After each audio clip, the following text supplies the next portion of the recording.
Welcome to Qutub आवाज। क्या आप जानते हैं कि वजूद क्या है? क्या ये सिर्फ एक जिस्म है जो वक्त की धार पर बह रहा है, या फिर वो खुद ही एक धार है जो अपना रास्ता खुद बनाती जा रही है? या फिर तसव्वुर करें एक आईने को जो सदियों से गर्द में छुपा हुआ है।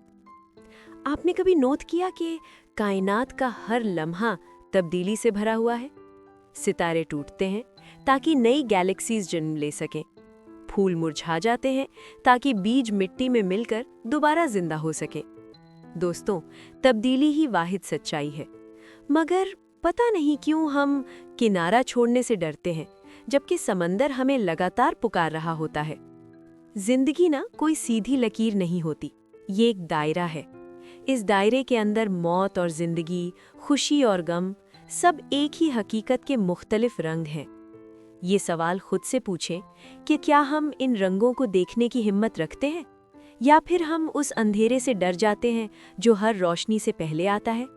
यहीं से एक सवाल जहन में आता है कि क्या आप वो हैं जो दुनिया आपको देखती है, या फिर वो हैं जो आप तन्हाई में खुद को महसूस करते हैं। अगर इश्क, एक असली लाफानी इश्क, आपके दरवाजे पर कभी दस्तक दे, तो क्या आप अपने उस मैं को कुर्बान कर सकेंगे जो आपने सालों में मेहनत से तैयार किया है? हम सुकून चाहते हैं, मगर क्या हम उस आग से गुजरने के लिए तैयार हैं जो सुकून से पहले हर नापाकी को जलाकर राख कर देती है? इन सवालों को सिर्फ अपने अंदर गूंजने दें, बस इन्हें अपना रास्ता दिखाने दें। इन्हीं सवालों के दरमियान एलिफ शफक की किताब द 40 रूल्स ऑफ लव एक ट्रैवल गाइड बनकर हमारे सामने आती है। ये सिर्फ एक कहानी नहीं है, बल्कि एक आईना है जहां 13वीं सदी 13th सेंचुरी का कोन्या और आज का दौर आपस में मिल जाते हैं। ये किताब खुदा और इश्क के बारे में हमारे पुराने ख्यालात को चैलेंज करती है। ये हमें शरीयत से हकीकत तक के उस सफ़र पर ले जाती है जहां मंजिल अहमियत नहीं रखती, बल्कि मुसाफिर के अंदर होने वाली तब्दीली असल मकसद होती है। इस सफ़र को समझने के लिए एलिफ शफक हमें एक बहुत खूबसूरत मिसाल देती हैं। तसव्वुर करें एक ऐसे पत्थर का जो एक बहती हुई नदी में गिरता है। नदी अपनी रवानी में है, पानी का शोर है, धार तेज है। वहां जब पत्थर गिरता है तो नदी को पता भी नहीं चलता। पानी उसे लपेट लेता है और आगे निकल जाता है। नदी की सतह पर कोई निशान नहीं आती, कोई तब्दीली नहीं आती। दोस्तों, हमारी भी तो जिंदगियां ऐसी ही बहती नदी की तरह होती हैं, दुनिया के शोर और मसरूफियत से इतनी भरी हुई कि वहाँ कोई गहरी बात असर ही नहीं करती, कोई मानी ही नहीं रखती। हम गुजरते जाते हैं मगर बदलते नहीं। अब तसव्वुर करें एक ठहरी हुई पुरसुकून झील का, जिसका पानी बिल्कुल साफ है, खामोश, गहरा है। जब वही पत्थर इस खामोश झील में गिरता है तो नज़ारा ही बदल जाता है।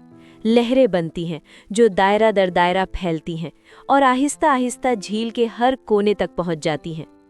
वो हर उस कमल के फूल को हिला देती हैं जो सतह पर था, उस मिट्टी को भी ऊपर ले आती हैं जो झील की तह में सदियों से बैठी हुई थी। जरा सोचें, क्या हमारा वजूद भी उस ठहरी हुई झील की तरह नहीं है? जब इश्क का पत्थर इसमें गिरता है तो सब कुछ हिल जाता है।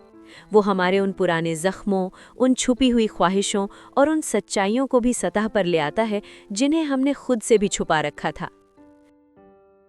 खुद से एक सवाल और पूछें, क्या हम एक बहती नदी हैं जिसमें इश्क गिरकर गुम हो जाता है, या हम वो ठहरी हुई झील हैं जो इश्क की हलचल के लिए तैयार है?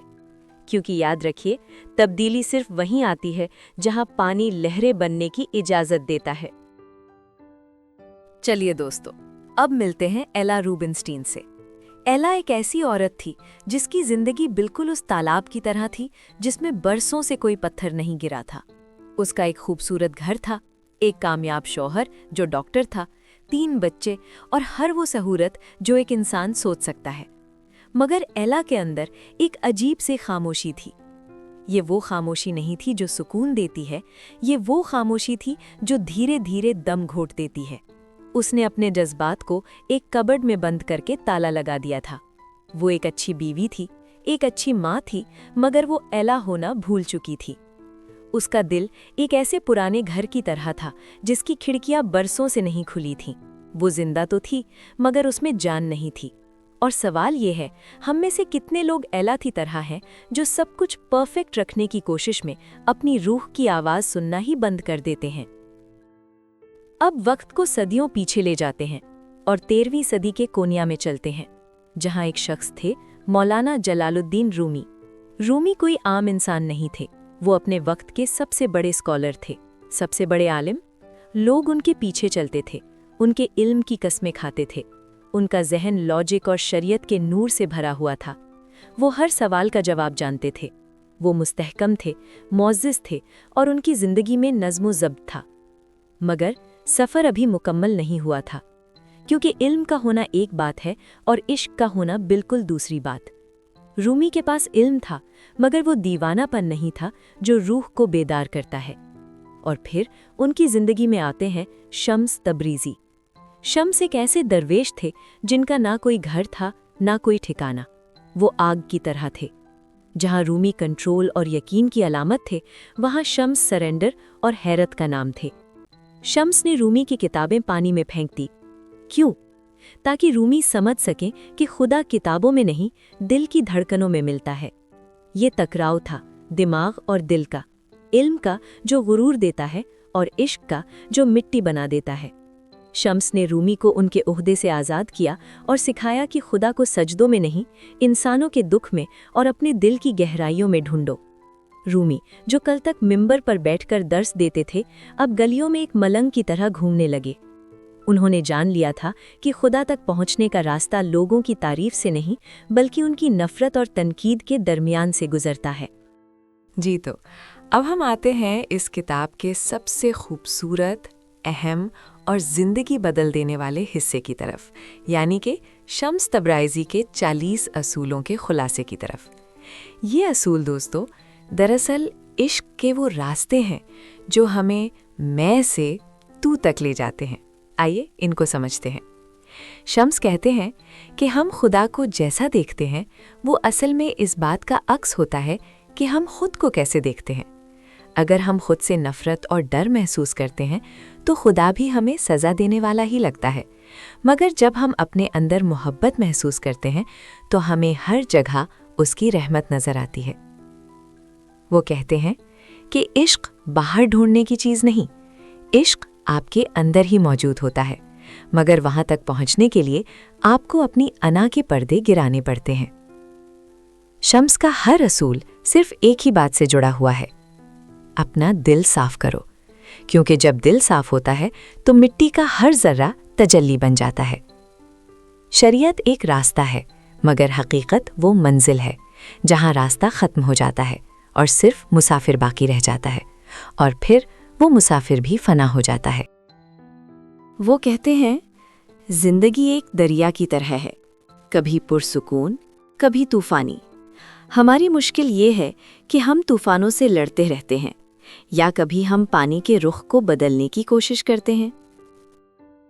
شمس تبریزی کا ایک اصول ہمیں سرنڈر سکھاتا ہے۔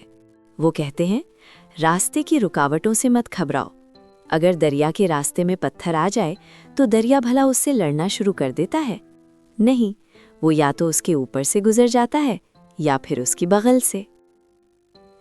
صبر کا مطلب یہ نہیں کہ ہاتھ پر ہاتھ رکھ کر بیٹھ جاؤ۔ صبر کا مطلب ہے کہ رات کے اندھیرے میں بھی صبح پر یقین رکھنا، خزاں کے موسم میں بھی بہار کا انتظار رکھنا۔ مشکلات دراصل خدا کا طریقہ ہوتی ہیں ہمیں تراشنے کا۔ جیسے ہیرا تب تک نہیں چمکتا جب تک وہ رگڑ نہیں کھاتا، ویسے ہی روح تب تک بیدار نہیں ہوتی جب تک وہ درد اور غم کی آگ سے نہیں گزرتی۔ اس لیے جو ہو رہا ہے اس پر راضی رہنا سیکھیے، کیونکہ جو خدا کی رضا پر راضی ہوتا ہے اس کے لیے دکھ بھی تحفہ بن جاتا ہے۔ اور دوستو، میرا سب سے پسندیدہ اصول، ہم اکثر کائنات کو باہر ڈھونڈتے ہیں، ستارے، پہاڑ، آسمان، مگر ہم بھول جاتے ہیں کہ انسان خود ایک مکمل کائنات ہے۔ وہ کہتے ہیں تم وہ نہیں ہو جو تم سمجھتے ہو، تم ایک پوری کائنات ہو جو ایک جسم میں سمائی ہوئی ہے۔ آپ کے اندر اندھیرا بھی ہے اور روشنی بھی، جنت بھی ہے اور دوزخ بھی۔ جب آپ اپنے اندر کی نفرت کو محبت میں بدلتے ہیں تو آپ پوری دنیا کی نفرت کم کرنے میں اپنا حصہ ڈالتے ہیں۔ इंटरनल हीलिंग ही कलेक्टिव हीलिंग है। अगर आप चाहते हैं कि दुनिया बदल जाए तो पहले अपने अंदर की कायनात को रोशन कीजिए। जब आपका अंदर का चिराग चलता है तो उसकी रोशनी दूर दूर तक जाती है।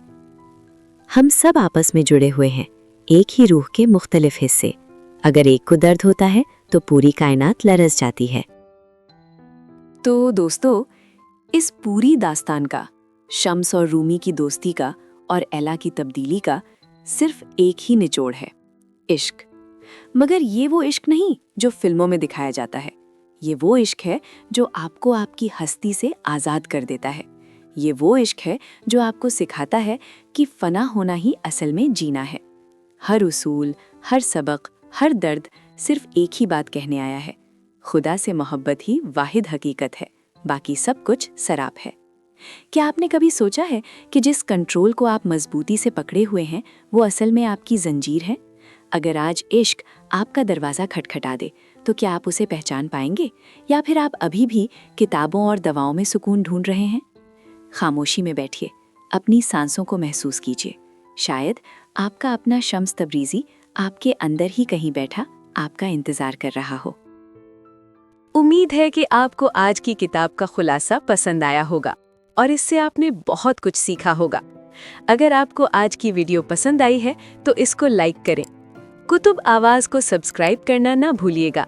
एक और नई किताब के साथ दोबारा हाजिर होंगी। तब तक के लिए अपना ख्याल रखिएगा।